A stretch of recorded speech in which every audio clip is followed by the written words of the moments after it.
Civil disobedience, people fighting their own governments. Chapter 1. An oppressive government that restricts freedom is a police state.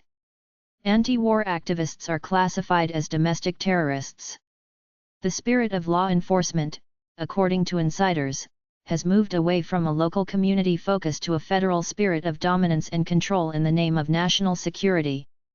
The Department of Homeland Security, DHS, the Transportation Security Administration, TSA, the Federal Emergency Management Agency, FEMA, the National Security, NSA, and the Central Intelligence Agency, CIA, get lots of public money to fight a war on terrorism for the national interest. Some people, like the Republicans through Fox News, say that the federal agencies have been weaponized by the Democratic Party to go against the Republicans and their allies, as in arresting anti-abortion activists, arresting Rudy Giuliani, Roger Stone, and others. This is a vague term at best, to fight a war on terrorism for the national interest.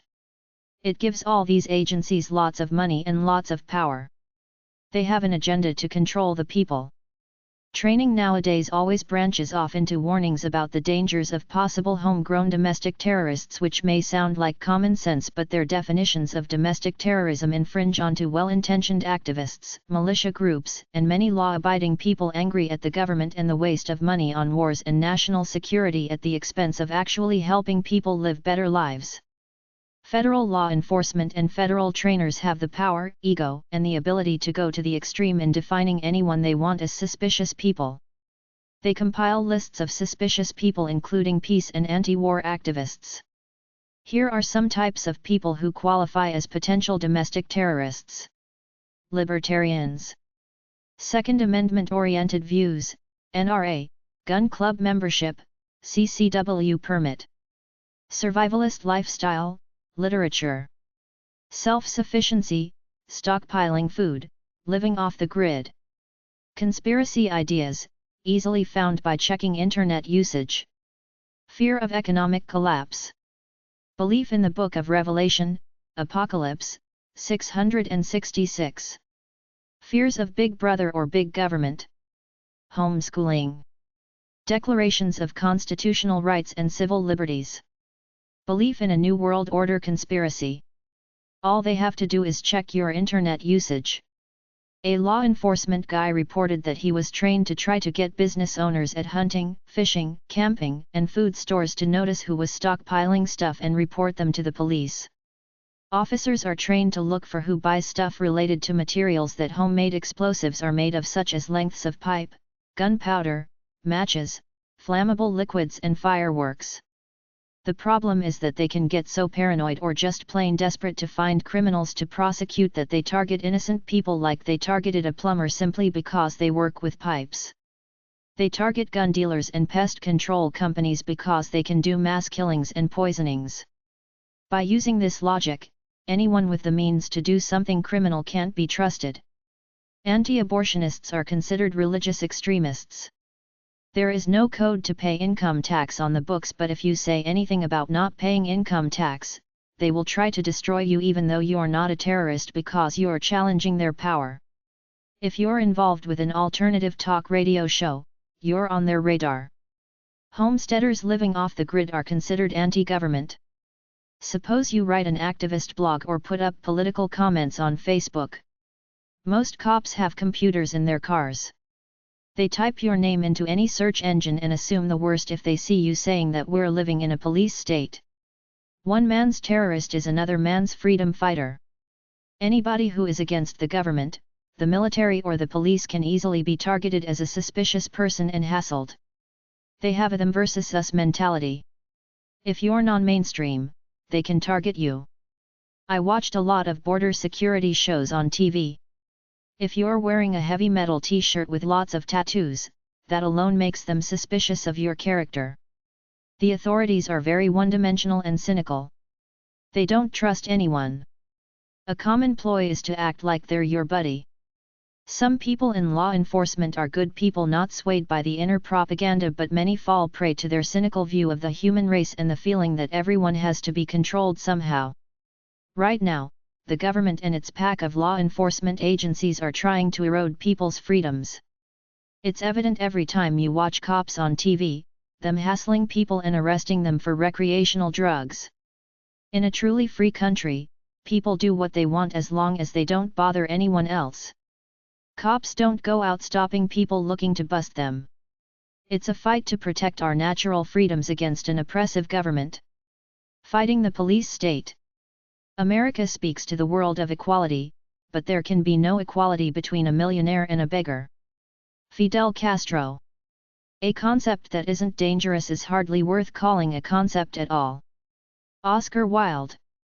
Protest, get angry, shout, talk. Don't stop. As long as there is poverty in the world, no one deserves to take more than they need. This includes the frivolous products people buy like hair color and video games. The money people spend on these two products would end world hunger and homelessness. Every one of us should be ashamed to be free while his brother is a slave. Frederick Douglass.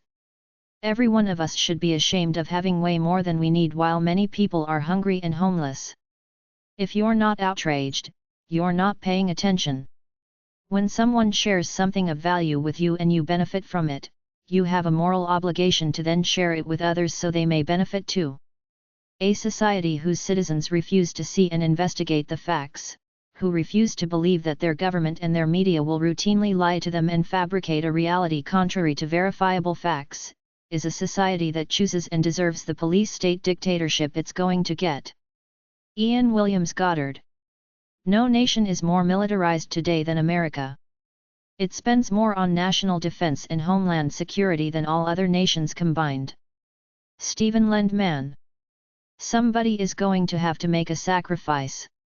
Somebody is going to have to put their body in front of the machine. Somebody is going to have to die. It's the way things are. It's the way things have been. And we, in our efforts to try to change and make a better world, will have to pay a price. Truth is, we must ask ourselves, are we willing to go all the way? Ask yourself if you are truly willing to die for what you believe, and you might come up with an answer that will explain to you why we haven't quite moved as far ahead as we should be moving. Harry Belafonte. The suppression of truth has long been among the highest priorities for the upper echelons of power and authority. For a minority elite that clings to power by the manipulation of the masses using an omnipresent cocktail of lies, deception, mass-produced ignorance, and ingrained propaganda, the destruction of truth is an essential method of control. It is a formula that has worked to unmitigated success for the elite throughout history, whether the shadows of power stretch from ancient pyramids, marble temples, castles, mansions or halls of governance. Manuel Valenzuela. It is remarkable that for more than 230 years the plutocracy has not only successfully kept the majority of the people supporting economic and social policy that is detrimental to the people, they have also kept them from thinking about alternatives that could provide relief from the social and economic injustice wrought by capitalism, among them, universal healthcare and socialized higher education. The government is always waging a cold war against the working class people, whatever their country of origin. As a result, we have evolved into a nation of imperialists addicted to war and other forms of violence, which accrues tremendous wealth and power to the rich, while simultaneously undermining the people's collective welfare and the well-being of the planet. Charles Sullivan. I believe that private banking institutions are more dangerous to our liberties than standing armies. If the American people ever allow private banks to control the issue of their currency, first by inflation, then by deflation, the banks and corporations that will grow up around the banks will deprive the people of all property until their children wake up homeless on the continent their fathers conquered. The issuing power should be taken from the banks and restored to the people, to whom it properly belongs. President Thomas Jefferson. Police state websites. PoliceEstateUSA.com, policeabuse.com/index.htm, the Police Complaint Center.getawarrant.com, get a warrant. Copcrimes.com, copcrimes.copvcia.com, copv. cia.assassinationscience.com. B4rightsnews.com/police-state. Blacklistednews.com. brassc-videos/law-enforcement-abuse/us-police-us-criminals-as-criminals-html chronicle.com/article/the-American-police-state/142965 commondreams.org/tag/police-state conservapedia.com/police_state copblock.org distractify.com/news/police-state en.wikipedia.org/wiki/police_state facebook.com/policestate717 facebook.com/policestate-USA fightgangstalking.com fightthepolice.wordpress.com/tag/police-state floridasecuritycouncil.org freedomsphoenix.com hermes-press.com/police_state.htm hightimes.com hstoday.us Homeland Security Today naturalnews.com/police_state.html offgridsurvival.com/category/news/police-state policeestate.co.uk police-state.net policestatadaily.com policestateusa.com secretsoftheg.com/category/news/police-state stopfbi.net thefreethoughtproject.com censorship info books about censorship are at number 025.213 or Z658 at the library.indexoncensorship.org ncac.org National Coalition Against Censorship.freeexpression.org cpbf.org.uk Campaign for Press and Broadcasting Freedom.ncac.org National Coalition Against Censorship, Free Speech Organization